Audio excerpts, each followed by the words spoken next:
This is the Daily Bread Guide message of Pastor David, the Leviticus 22. The title is Regulations about the Sacred Offerings. Regulations about the Sacred Offerings. The chapter can be divided into three.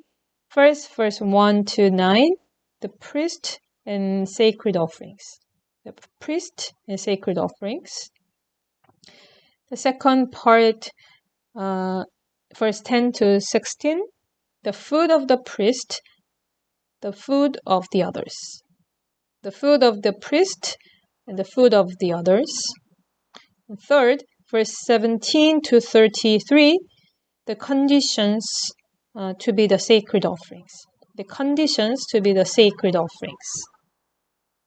So the first part is about the offering, and there is the principle about the offering. So all who belong to the priest can eat the food, including the priest family and also the slaves who belong to the priest and also unmarried daughters. However, those who are defiled can't eat the food of the priest.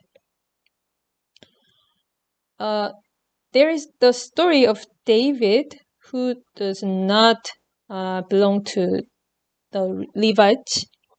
However, he ate the bread of the presence. In the book of Mark, the Pharisees blamed Jesus' disciples who ate the grain on the Sabbath. And Jesus' response gives the story of David who ate the bread of the presence. And he says, I am the center of the Sabbath. So keeping the Sabbath means keeping the spirit of the Sabbath, which is God is the center. God is the center of the Sabbath, which is different from Jewish people who only kept the format, not the spirit. Let's read also verse 2. Tell Aaron and his sons to treat with respect the sacred offerings the Israelites consecrate to me, so they will not profane my holy name. I'm the Lord. So God commands Aaron and his sons to treat the sacred offerings with respect, and they should consecrate the offerings. Let's move to the second part. Then who can eat the sacred offerings? The priest and the priest family and the slaves who belong to the priest and also unmarried daughter. So which means God allowed the food of the priest to those who need the care. Let's read verse 14. Anyone who eats a sacred offering by mistake must make restitution to the priest for the offering and add a fifth of the value to it. So third part is about the properties of the offerings accepted by the Lord.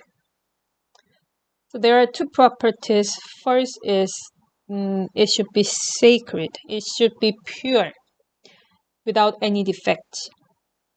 The second property is the offering that are offered with voluntary heart. So let me summarize today's message. The two main properties that are accepted by the Lord include the sacred offering without any defect. And second is the offering that are given with the voluntary heart, which means you can't stop giving the offering to the Lord because of your love to Him.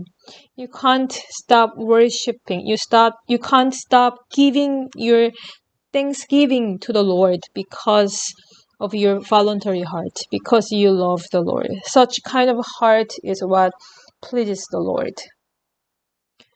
So God wants us to be the royal priesthood, and also God wants to build the royal community and church through you. God bless you. And this is the end of the guide message.